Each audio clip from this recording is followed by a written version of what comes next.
Good morning. Oh, thank you. Let's see if there are any other local elected officials here who should be acknowledged. We've got a couple walking in the room right now. City Councilor Sue King is here, and City Councilor Adam Paul, I apologize, I know that, and I'm having senior moments. And Mayor Bob Murphy is coming in also, so, and City Councilor Dave Wickman. Did I forget anybody else? That's not too bad for a senior. Our program today is a bit of a continuation of a program that you probably all were here for last year when we were talking about healthcare and health reform. As you are probably aware, sort of the next step in healthcare reform as it's drafted federally has states expected to have a conversation and express an intent to create some kind of a healthcare exchange, a marketplace for healthcare to be, or health insurance to be purchased. Under the current law, if states don't create their own or express an intent to create their own by the end of the year, then the states would, by default, go into a federal exchange. Well, right now, the state of Colorado is working, actually we're working in a bipartisan way to come to a bill creating an exchange for Colorado, because I think we see several good reasons to do it. First of all, to assure that any exchange would be Colorado specific. And regardless of what happens nationally, of course, we're assuming the law of the land will continue, but if it doesn't, this certainly could be an incredible tool for Colorado to use as it is. So our speaker today, you've heard before, and she's here to talk about some of the next steps and talk specifically about healthcare exchanges. It's Joan Henneberry. And Joan previously was the executive director of the State Department of Healthcare Policy and Financing. Today she is working cooperatively with the governor's office and with the Colorado Health Foundation to continue some of the work on creating an exchange. Now, she is working independently of the legislature, and we're all trying to get to the best place for Colorado. So where did you go, Joan? Here you are. We welcome you and look forward to what you have to say. Thank you, Senator. Thank you very much for having me back. How many of you have been in town hall meetings with me before where we did oh good, about half of you, that's terrific. So does everybody have one of my PowerPoints in front of you? And if not, we can run out and get some more, make sure you all have a copy so you can follow along. They're out on the table by the coffee. Well, thanks again for having me here. I'm going to talk specifically about the health insurance exchange component of national health reform. There are lots of pieces of national health reform, if you remember when we talked last time. So I'm just going to do one quick little refresher, and it's actually on your first slide where it talks about Medicaid reform. And if you flip from slide 1 to slide 3, which is, slide 3 is the wedding cake slide, and it's kind of a nice visual that shows you what I'm talking about here. So if you remember, one of the fundamental cornerstones of the federal health reform bill is to increase Medicaid eligibility and make Medicaid our public health insurance plan for low-income families and kids. We're increasing that eligibility across the entire country from wherever a state is now up to 133% of the federal poverty level. And that's about $30,000 a year for a family of 4. So in other words, we're saying if you and your family, or if you're an individual, and you live below that poverty level, like $14,000 a year for a single person, $30,000 for a family of 4, Medicaid is going to become your health insurance. So there are a whole bunch of things going on at Healthcare Policy and Financing related to that. But that's one of the big cornerstones of health reform, and that's the same across the whole country. So then we also said in National Health Reform that the benefits, the actual list of benefits, health care benefits that Medicaid will cover for these new populations and what the exchange will cover for new populations, the federal government is going to tell us what this essential benefits package looks like. They haven't done that yet. They've given some broad language in the bill around, obviously it has to include inpatient hospital, outpatient doctor visits, mental health, dental care for kids, pharmaceuticals. They've given kind of a big laundry list, but they haven't put a lot of detail around that yet. And the good news about that is there's a big committee at the Institute of Medicine who's really looking at research and evidence to say what is the best essential benefits that these newly insured people are going to need, and let's make those the essential benefits package.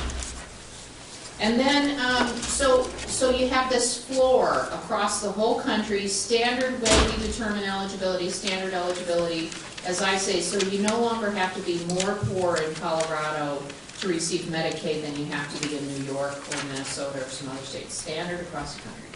Okay, so if you turn to slide number, I think it's probably number 3, where it says the exchange. Is that number 3? Okay, I can't remember if I numbered the top slide. Yes, sir. Did you have a question? I have a question. It costs a whole lot more to live, just to live in New York than it does here. True. There are, this whole notion of calculating poverty based on family size and income, there's a lot of discussion around the country about whether that's really even the right calculation anymore, because, not just because it costs more in New York than it does in Colorado, it costs more in Colorado now than it did when the poverty standards were developed, 30 years ago. So there's actually a whole nother conversation going on in Washington, D.C. about how we calculate this thing called federal poverty level, whether that's still the right way to measure whether people can actually live on that amount of money, and what are all the things that should go into that calculation. So you raise a very good point. For now, though, we're still using that particular calculation for the benefit of healthcare programs, but that could change over time, but for now that's what we're doing.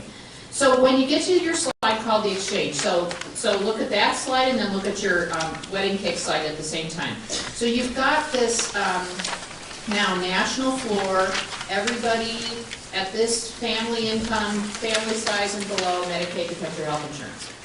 So what do you do then for all of the uninsured people who make more than what, they make too much money to be eligible for Medicaid? They're not in Medicare, because Medicare eligibility doesn't really change in national health reform, and they don't have employer-based insurance. Now, in national health reform, if you have insurance from your employer, and you're happy with that, and your employer is able to do that, this doesn't change that at all. There's no reason, unless you or your employer want to change, there's no reason for that to change. Employer-based insurance stays the same. But we still have this big gap of people between Medicaid and the people who have employer-based insurance, who we have to figure out a way to get insurance to them. And that's what the health insurance exchange is all about. So the exchange, the part of the federal health reform that creates the exchange, gives states a choice. You can create your own state-based exchange, and it's the America Health Benefit and Small Business Exchange Program for small employers, and the individual program for uninsured individuals. And in Colorado, we have about 700,000 uninsured people right now today, people who don't have access to employer-based insurance, and they don't qualify for Medicaid or Medicare or any other public program. They're uninsured. So they're going to safety net clinics, faith-based clinics, they're going without care, they're self-diagnosing and buying over-the-counter prescription drugs, they're going to emergency departments. So that's how they get services. but we have a lot of uninsured people. We have to figure out what the right solution is for them. So this exchange, a state can create their own exchange, like what we're doing here. Senator Boyd is carrying the Senate version of the bill. Or the state could default to the federal government. We could say, you know, we don't think we want to do this. We don't think we have enough people in our state to actually make this work. So we're going to default and let the federal government do it for us. If you decide to create your own exchange, which we have done, then you have some choices about that too. A state could create what we're calling a quasi-governmental entity, which is the approach we're taking here in Colorado. So you want the organization to be outside some of the bureaucratic constraints of state government, like state personnel and state purchasing, but you want the same transparency and accountability, meaning open meetings and reports to the legislature and all of that kind of stuff. And after many stakeholder meetings, most people had the sense that we liked this quasi-governmental model. A little bit more flexibility, but all of the same accountability as a government agency. You could create a not-for-profit organization, and you can, that wouldn't be a bad alternative either. Again, it's not that different than a quasi-governmental. You can't force them to have as much transparency as a quasi-governmental, but most nonprofits are pretty open, transparent types of organizations. So that wouldn't be a terrible alternative if we had decided that route. Or you could build it within a state agency, and there are a couple of states in the country that are actually going to do this within state government, within their departments of insurance. Utah and Mississippi are the two that I'm familiar with. We elected not to do that in Colorado. We think creating a small quasi-governmental organization is probably the right way to go for us. So if you look at the slide number 4 then, the cake, this kind of tells you if we implement health insurance reform exactly the way it's in federal law right now, and we're on the path that we're on, and it won't be exact. It'll change a lot between now and 2020, or at least a little, but I think a lot. Look at that cake, and that tells you how many people will actually be covered, newly insured, and in these different buckets. So the bottom biggest layer of the cake is still employer-based insurance, and this is based on an assumption that in 2020 we'll have 5 million people, 6 million people in Colorado. We have 5 million now. We're assuming another growth spurt, and so over half of the people in our state we're expecting will still get their insurance from their employer like most of us do today. The next biggest layer will be Medicaid. With the additional expansions to the Medicaid program and population growth, we're expecting about 1.2 million people will be eligible for Medicaid in Colorado in 2020. The next biggest layer is Medicare. That's about 1 million. And that's not because eligibility for Medicare changes in the federal health reform. It's just because of demographic changes and growth in the population who will be eligible for Medicare.